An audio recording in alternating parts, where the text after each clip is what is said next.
Bonjour à toutes et à tous, on se retrouve pour un nouveau long format sur la chaîne YouTube d'Actualis. Aujourd'hui, je suis avec un combattant de MMA, Alisson Silva, bonjour. Bonjour, bonjour à tous. Comme d'habitude, moi, ma première question, c'est de te présenter. Comment est-ce que toi, tu pourrais te présenter à notre public? Ok, alors je suis Alisson Silva. Mon last name dans le sport de combat c'est Siddhartha. Ça vient d'un Bouddha parce que je suis bouddhiste aussi. Bref, ça on va parler après. Et j'ai commencé au Brésil le sport de combat. Dans mon adolescence, j'ai commencé par capoeira, après boxe thaï, grappling, jiu-jitsu et en dernière, j'ai passé en MMA. Donc, pendant toutes ces périodes-là, avant, comme tous les Brésiliens, je faisais que du foot, de football. J'ai joué de foot beaucoup des années de ma vie, jusqu'à commencer le sport de combat à mon adolescence. Et après, du coup, le temps est passé, donc j'ai connu une Française et on s'est mis en couple. Et donc, c'était là que ça a commencé le lien avec mon histoire avec la France. Et du coup, aujourd'hui, je suis là et j'ai continué le sport, le MMA. Quand je suis venu, j'avais déjà fait la transition à striking, capoeira, genre MMA. Et voilà, je suis là aujourd'hui. Comment toi, tu tombes dans les sports de combat? Parce que tu me parles de football, euh, ça nous semble assez logique, même nous en France, on commence tous par faire du foot. Comment toi, tu arrives et tu te dis, là aujourd'hui, je vais aller faire de la capoeira? Ouais, en fait, c'est parce que c'était dans un projet social où j'habitais. Je viens d'une famille qui n'avait pas trop de ressources financières. Donc, c'était l'opportunité de faire une activité physique gratuite. Et c'était la capoeira, elle était là. Donc, j'ai dit avec mes parents, j'ai m'inscris et je commence à faire. Et donc, c'était un peu juste faire un sport, tu vois. Après le foot, parce que le foot, je faisais tout le temps, mais c'était pas quelque chose. J'avais un horaire encadré, un cadre vraiment sportif. C'était plutôt divertissement tout le temps, n'importe quand. Et la capoeira, c'était déjà quelque chose de plus disciplinaire, tout ça. Et du coup, c'était là que j'ai commencé la capoeira. Et après, il y avait, en fait, pour la capoeira, c'est un art des attaques, c'est aussi une danse. Donc, c'était le côté qui m'a attiré plus, c'est le fait qu'il, sous les mouvements acrobatiques, tout ça. Donc, j'ai trouvé ça beau. Et du coup, je me suis lancé. La capoeira, c'est hyper impressionnant. On sait qu'il y a pas mal de combattants du Brésil qui sont à l'UFC et qui en font pas mal. C'est toi, comment tu arrives, est-ce que tu arrives à adapter ce style de capoeira dans ton jeu en MMA? Oui, tout à fait. En fait, comme j'ai passé des années en pratiquant, j'ai réussi à garder certaines techniques de la capoeira et j'ai placé dans mon jeu de MMA. J'ai adapté, bien sûr, mais il y a certains mouvements, si vous regardez mes combats, il y a toujours des coups de pied retournés, des mouvements qui sont vraiment issus de la capoeira. Donc, ouais, j'ai gardé cette caractéristique capoeiriste dans mon style MMA. Et en soi, le MMA, comme tu me parles de ton parcours sportif, ça me semble une banalité. Ça me semble une finalité de, tu me dis que tu commences par de la capoeira, tu fais de la taille, ensuite tu fais du sol. Je me dis, mais en fait, le MMA était juste destiné, quoi. Ouais, en fait, en faisant tous ces sports-là, à un moment donné, j'ai commencé à voir, percevoir que j'avais une prédisposition pour tout ce qui est mouvement du corps, tout ça, perception des mouvements, des réflexes, coups d'œil, pas forcément dans un MMA et en boxe, parce qu'à l'époque, c'était le début. Et donc, je me suis dit, bon, là, je pense que j'ai pour commencer à viser genre une possible carrière dans un sport de combat. Mais je ne savais pas lequel à l'époque. Et du coup, j'ai commencé à faire la boxe thaï. C'était déjà plus encadré qu'après la capoeira, en faisant des compétitions à Rio de Janeiro ou au Brésil, un peu partout. Jusqu'à arriver à décider de gagner ma vie avec le sport de combat. Par contre, la boxe thaï, on ne peut pas survivre, genre on ne peut pas vivre bien, c'est pas très bien payé, valorisé malheureusement. Et donc j'ai dit bon, quel sport des combats qui a tout ça que j'aime faire, qui peut m'amener quand même un peu d'argent, tout ça. Donc c'est le MMA, le MMA il était en ascendance. C'est toujours en ascendance au Brésil, mais c'était devenu encore plus commun. Donc je me suis lancé, j'ai dit vas-y, donc c'est le MMA qui je vais. Comment, là, tu me parles que tu as fait des compétitions de Muay Thai, des combats, etc., partout dans le Brésil. Ça nous semble tellement longtemps. Comment ça fonctionne une compétition de Muay Thai au Brésil? C'est un tournoi comme on peut en voir là en France ou c'est peut-être autre chose de totalement différent?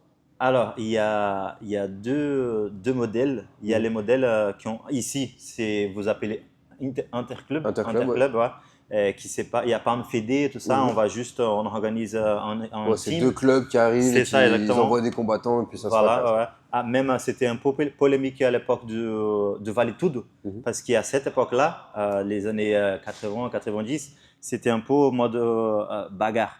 Ils arrivaient dans une salle sans prévenir personne, ils se bagarraient. Mais après, ça a commencé à devenir plus un peu genre organisé, mais le style, le modèle, il est resté. Donc, on a commencé à faire des interclubs, des prévenir les coachs, tout ça, pas des violences, c'était encadré et aller visiter dans notre club et faire des sparring, tout ça. Et il y a aussi la modalité que c'est genre plus compétition, où il y a un ring, il y aura un public, des fois c'est payé ou pas. Et là, c'est plus mode. Une sorte de gala, quoi. Exactement, ouais, ouais. Et donc, ça se passe comme ça. Et du coup, c'est dans cette de chemin-là que je suis allé plutôt pour les sports plus encadrés. Parce que pour moi, c'est pardon, le sport, euh, c'est pas de la violence. Donc, j'ai préféré faire quelque chose qui, malgré on voit des coups, ça reste un truc sportif quand même. Sportif, ouais, Ouais. discipliné, encadré, Respectueux, ouais. voilà. Quand tu fais du Muay Thai, etc., j'arrive pas très bien à situer à cette époque, t'as quel âge? Quand j'ai commencé en boxe thaï, Là, tous les interclubs, ouais, etc., dont tu me parles. j'avais mes 17, 16, 17, 18 ans. Ok. Ouais. Et à côté, donc, t'as le lycée À ou la fac la déjà. fac Ouais, déjà? ouais, Ok. j'ai finissé la troisième ici. Je Mhm. pense pour aller à la fac, c'est troisième ici? Non. Non, nous, c'est la terminale. Voilà, la terminale. C'était cette transition, Mhm. la terminale, fac. Ok, la terminale fac. Et là, j'étais en boxe thaï, justement, en faisant des compétitions déjà. Ok. Donc, t'as arrivé à trouver le temps entre la fac et Et les entraînements. les entraînements, ou alors t'étais plus du genre mauvais élève, la fac, c'était Non, pas trop ton truc j'ai faisais vraiment beaucoup d'efforts pour essayer d'aligner les deux. ouais, d'aligner les deux. Mais à un moment donné, ça a commencé à devenir compliqué parce que le sport, il a commencé à prendre plus d'espace dans ma vie. Et c'était là qu'il fallait faire le choix. Et à la même époque, c'était là que je me disais, bon, la boxe style ne donne pas d'argent. Si j'arrête la fac, je suis un peu... donc, la fac, j'ai pour finir... enfin, entre guillemets, n'importe quel âge. C'est les études, on fait dans toute notre vie. Et le sport, il a une limite physique. Donc, je me suis dit, vas-y, je vais commencer à faire le MMA. Ça peut m'apporter de l'argent, tout ça. Et la fac, je garde pour plus tard. Moi, je me disais en écrivant cette interview, en la préparant, que si tu étais un gars de la capoeira, un gars du taille, du pied-point, etc., quand tu as dû transitionner pour aller vers le sol, pour le MMA, etc., tu as dû avoir des petites difficultés, mais en fait, de ce que tu me dis, t'es juste trop fort et en fait, tu as transitionné, c'était très simple pour toi de commencer le JJB et tout ça. Ouais, en fait, c'était facile justement grâce, je pense, à la capoeira. Parce que la capoeira, elle te donne une conscience corporelle vraiment incroyable. Je conseille même aux enfants, il y a déjà des enfants tout petits qui commencent la capoeira parce que ça développe une conscience corporelle, physique, même au niveau du cerveau, des savoirs situés dans l'espace, équilibre, poids du corps, tout ça. Et donc, toutes ces qualités-là physiques que la capoeira m'a apportées, je pense que ça m'a beaucoup aidé pour cette transition du striking pour le sol. Et donc, toujours dans ta carrière amateur, ton parcours amateur sur Tapologie commence par deux défaites. C'est ça. Comment toi, alors qu'à ce moment-là, peut-être que tu voulais déjà en vivre, tu avais déjà un plan de carrière tout droit dans ta tête, comment toi t'arrives et tu te dis, tu t'arrives à garder la foi après deux défaites? En fait, parce que j'étais toujours déterminé une fois quand j'avais choisi ce chemin. Je savais qu'est-ce que j'allais affronter déjà et le chemin qu'il fallait parcourir. Je ne savais pas la difficulté que j'allais affronter, bien sûr, mais le chemin où y aller.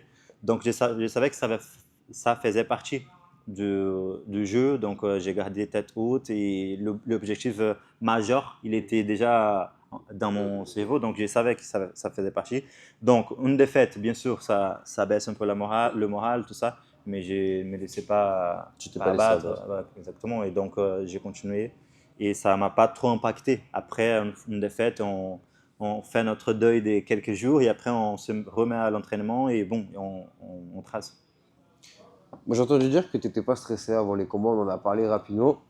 Moi, c'est quelque chose que j'arrive pas à comprendre. Comment on peut rentrer dans une cage et être aussi détendu que toi, alors que, surtout là, sur ton dernier combat à Striker MMA League, il y avait quand même une sorte de cup qui te eu Oui, et tout. de ouf. Comment toi, t'es rentré tranquillement sur ta musique?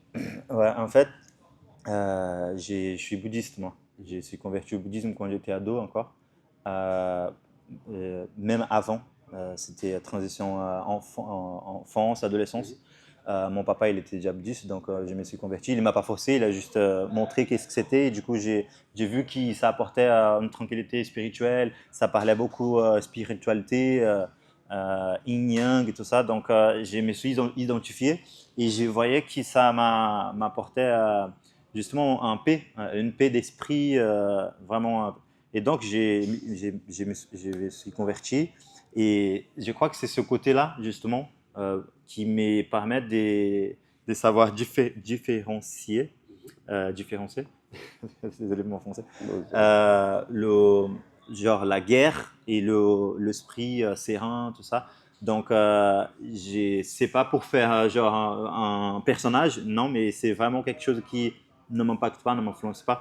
Même s'il y a un public, je sais pas, 2000, 3000, 10 000 personnes contre moi, ça peut même me donner de la force parce que là, j'aurais encore envie de prouver et de les faire avec toute gentillesse et les faire taire. Tu vois. Je continue un tout petit peu sur le stress, mais ça veut dire que toi, dans ta vie, t'es jamais stressé. Oui, oui, oui. Il y a des moments on est élevé ou stressé? Non, stressé, juste stressé. C'est des D'accord. petits moments où là, tu te dis, ouh, là, un peu anxieux, un peu compliqué, quoi. Oui, quand je vois que je ne vais pas réussir à accomplir une tâche, par exemple, Ok. de la vie personnelle, ça me stresse un peu. Ok. Mais ça ne m'enlève pas mon raciocinio logique, tout ça. Ton Comment dire? mindset. Voilà, mon mindset, c'est difficile de impacter mon mindset, justement, pour, pour un problème de l'extérieur. Ça peut arriver, bien sûr, mais le côté bouddhiste, je pense que ça me donne beaucoup des comment je peux dire, des sérénités pour pouvoir réfléchir et agir après. Donc, le côté stress dans mon combat, il y a de l'adrénaline, j'ai beaucoup d'adrénaline et j'aime bien cette sensation adrénalisée, tout ça. Et j'ai trop envie de rentrer dans la cage et commencer À à combattre. fighter, exactement. Ouais. Mais niveau stress et peur, non, franchement, je ne le sens pas. Tu m'as parlé d'un public, comme quoi s'il y avait même 10 000 personnes contre toi, limite, ça pouvait te galvaniser. C'est ça. Dernier Striker MMA League, tourne pour ton dernier combat pour le titre. Il y avait quand même du public, franchement, Oui. il y avait une belle grosse ambiance, c'était assez chouette. Comment toi tu l'as ressenti? Est-ce que ça t'a poussé à te dépasser? En plus, il y avait quand même pas mal de monde avec toi et contre Et, toi. ouais. Comment toi tu l'as ressenti? En fait, c'était exactement ça. Il y avait un public vraiment j'ai senti l'énergie des deux Ouais, côtés. c'était polarisé. Ouais, ouais, ouais, exactement. L'énergie de deux côtés, l'énergie contre moi, et ça me mettait en une folie des. Vas-y, il faut que j'éprouve que j'ai les terres, tu vois, eux tous. Et l'autre côté, quand j'ai entendu mon nom, tout ça, mes supporters, ça me donnait bon. Là, je suis pas tout seul, donc je suis bien, je suis bien. Et cette atmosphère, elle était vraiment quelque chose, mais ça ne m'a, aucun moment ça m'a déstabilisé, même le supporter de l'adversaire en criant, en faisant des cris Alisson, t'es mort, je sais pas quoi. Aucun moment ça m'a déstabilisé. Donc j'étais à l'aise. Il y J'étais a à un l'aise. moment quand même qui aurait pu te déstabiliser. Entre le troisième et le quatrième round, il y a un membre du coaching staff de ton adversaire qui rentre sur le ring pour porter ton adversaire en pensant que le combat était fini. Ouais. Toi, comment tu l'as vécu? Parce que même nous qui étions dans le public, on s'est quand même dit qu'est-ce qui se passe? Ouais, On s'est ouais. annoncé 5 rounds, est-ce que c'est 3 rounds? Comment ça se passe? Comment toi t'arrives et tu vois ton adversaire il se fait porter entre Oh, 2 rounds? c'est ça. Tu te dis J'ai trouvé ça vraiment bizarre et drôle en même temps. Mhm. Je me suis dit, mais qu'est-ce que c'est? Qu'est-ce qui se passe? Je ne comprenais pas. Et après, sans manquer de respect, pour moi, c'était aussi ce que j'ai trouvé, sans manquer de respect avec son équipe, tout ça, ils n'étaient pas, c'est pas pro d'envoyer un athlète sans savoir qu'il va disputer un titre, qui ça dure 5 rounds, c'est le minimum. Du coup, je me demande même comment c'était sa préparation à lui pour faire 5 rounds. face à quelqu'un qui est venu pour faire 5 rounds, qui s'est préparé pour faire 5 rounds.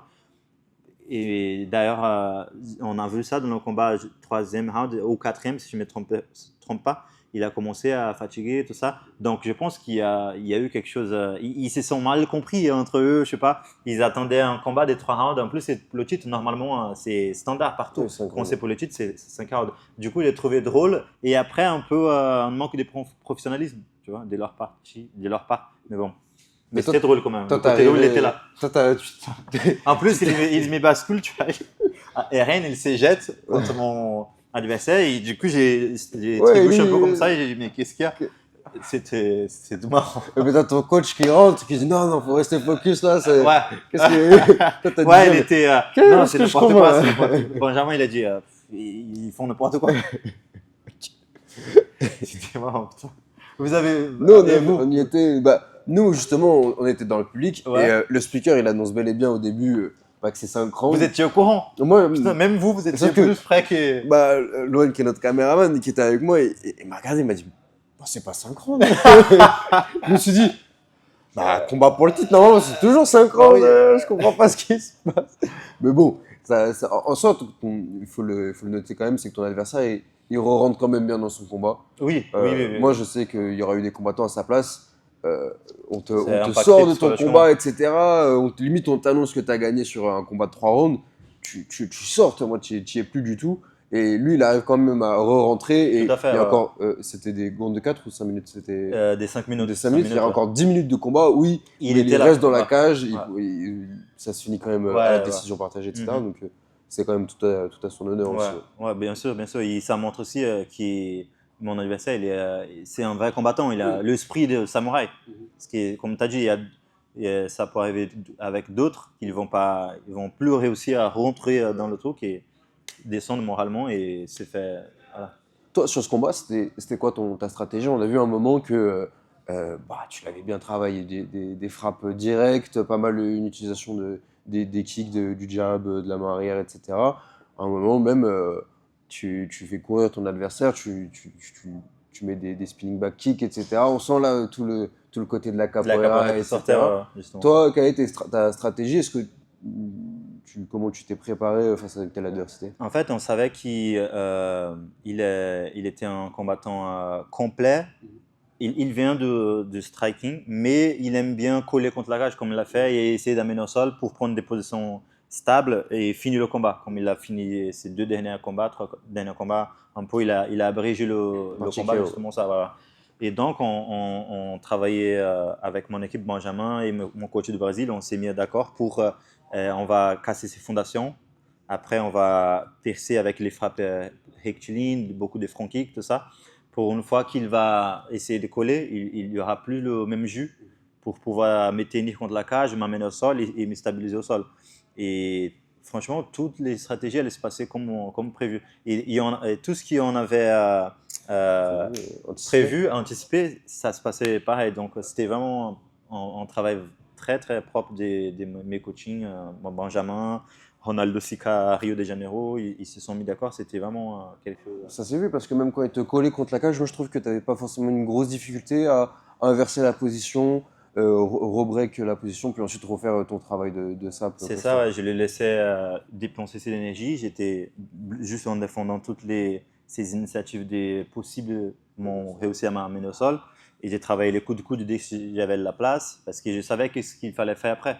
Donc, en fait, si je peux revenir même sur la question de stress, tout ça, grâce à Dieu, comme j'aime dit, j'ai des bons gens qui me supportent avec moi, mes équipes, mes coachings, Benjamin, Guillaume Kerner et mon coach du Brésil, qui font toujours un bon travail stratégique. Et du coup, ça me donne aussi une tranquillité parce que je sais qu'est-ce qu'il faut faire. Je sais qu'est-ce qui m'attend dans la cage. À chaque fois, quand tous les adversaires, on les analyse, on étudie toutes ces ouvertures, tous ces points forts, points faibles. Et ça aussi, malgré le côté spirituel qui j'ai aussi avec moi, le côté de savoir quoi faire, ça me tranquillise encore plus. Tu m'as mentionné plusieurs fois là que tu avais 2 coaching staff, donc un à Paris donc avec la team Kerner, et tu en as un à Rio au Brésil. Est-ce que des fois ça diffère entre les 2 coaching staff? que ce soit au niveau de ton futur, au niveau peut-être même de la stratégie du combat? Est-ce que des fois, les deux coachs ne s'entendent pas forcément, par exemple, sur une stratégie à adopter? Alors, pas forcément, parce que ici, avec Benjamin, il est plutôt MMA et pur. Et mon coach du Brésil, c'est striking. Donc, et il va dans le même sens que Guillaume, par exemple, quand il passe ce qu'il faut faire à la salle ici, ça va plutôt même Chaman qui est mon coach du Brésil. Et donc, ça ne diffère pas de Guillaume. Et Benjamin, comme il est tout seul en MMA, donc les stratégies, C'est comme elles s'il y avait un s'écrasent head bien. coach et ton coach du Brésil, c'était Et, ton coach striking, quoi. exactement. Ouais. Ok. Et c'est un coach que tu vois encore régulièrement, quoi. Oui. Ouais. Il vient, des fois, il fait des allers-retours à Paris, enfin en Europe. La dernière fois, il était aux États-Unis, mais il est toujours pas venu à Kenner Team. Il n'a pas eu l'occasion. Mais on prévoit ça pour justement pour la défense de titre, qu'ils viennent, je le loge en plus. Et du coup, on va travailler ensemble pour arriver bien prêt pour la défense de la Tu ceinture. nous annonces déjà une défense des titres. Est-ce qu'on sait déjà l'adversaire ou pas? On a une idée Vous de avez une qui ça idée? pourrait être, ouais, mais je vais pas Ouais, parler maintenant. secret pour Ouais, le moment, ouais. ça marche. Et vous Mais j'ai déjà une idée et j'ai commencé déjà à à préparer l'étudier tout de ça. mon côté Mhm. déjà, parce que j'aime bien, même si j'ai une équipe vraiment qui fait un bon boulot, j'aime aussi avoir mon œil sur l'adversaire et savoir qu'est-ce que je peux aussi de mon côté faire. Donc on a une idée, oui, mais c'est encore surprise. Ça marche. À la fin de ton combat, tu fais un discours sur la violence. Est-ce que c'est quelque chose qui t'est inspiré d'un ressenti ou c'est peut-être même par rapport à ta spiritualité? Comment est-ce que toi, ça te vient l'idée de faire ce discours?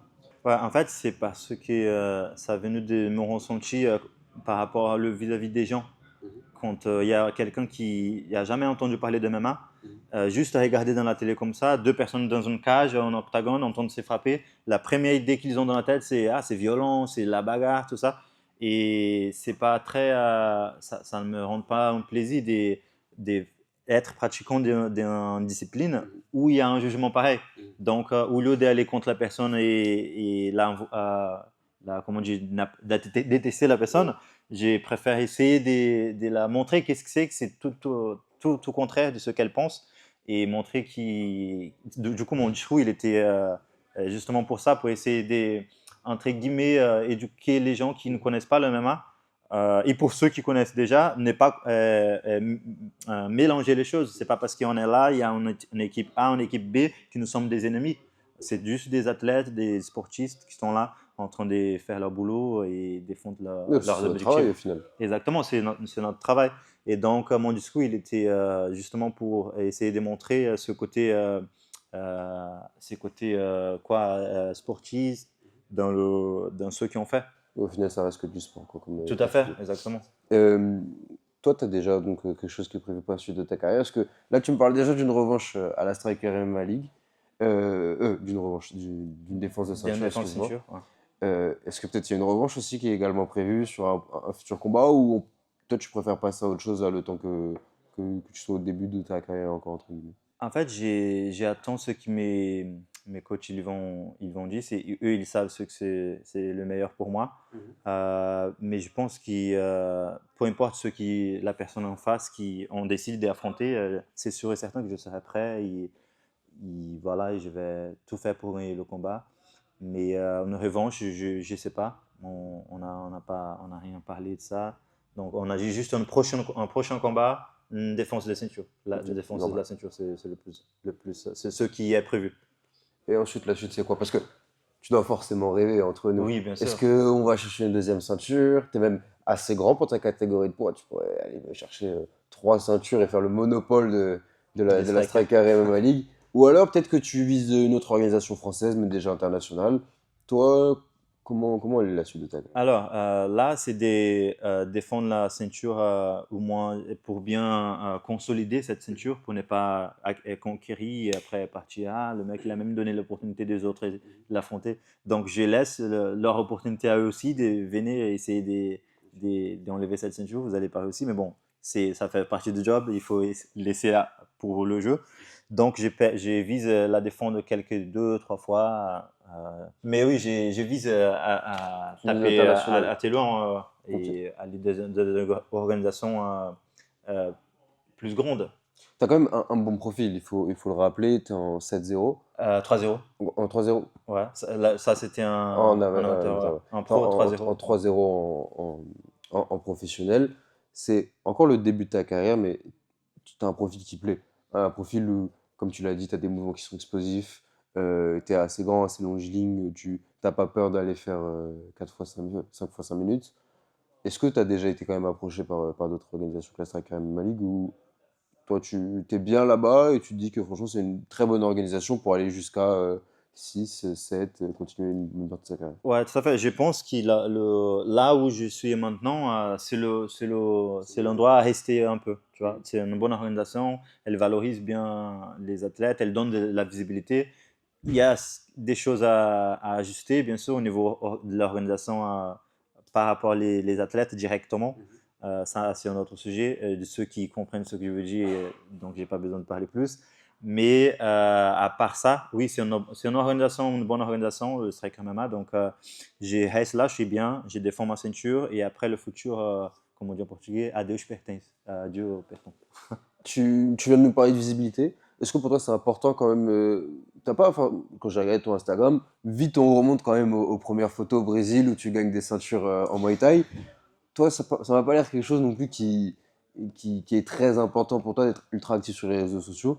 Est-ce que c'est quelque chose que tu te dis que ça viendra avec le temps, parce qu'on en est quand même au début de ta carrière, ou alors c'est juste pas forcément ta stratégie, tu peux faire briller par ton nom, par tes combats? J'essaie, je connais l'importance des réseaux sociaux dans l'actualité. Il faut vraiment faire un travail là-dessous. Mais j'ai t'as vu qui, oui, j'ai néglige un peu encore le côté médiatique, tout ça. Mais j'apprends et j'ai des gens qui arrivent pour m'aider justement dans ce côté-là. Donc j'essaie l'importance qu'il y a, mais je préfère briller par mes forces, mes compétences et montrer qui je suis par rapport à mes talents, tu vois. Mais je reconnais le côté, l'importance aussi des réseaux sociaux, et il faut faire.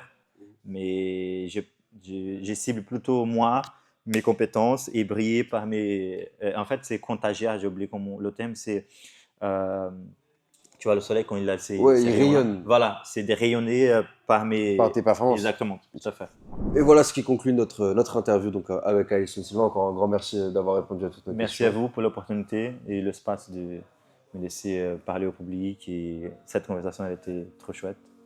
Je vous remercie. Merci beaucoup à toi. Et puis on espère que tout va bien se passer pour la défense de ceinture. On espère aussi également être là avec Actualis Combat et pouvoir même après refaire une interview où tu nous dis donc que tu as à nouveau gagné sur Ça va être ça, cette ça va être ça. Merci beaucoup. N'hésitez pas à aller vous abonner aux autres comptes et réseaux sociaux d'Actualis, notamment Actualis Cinéma ou encore Actualis Politique et Musique. Tous les réseaux sont en description.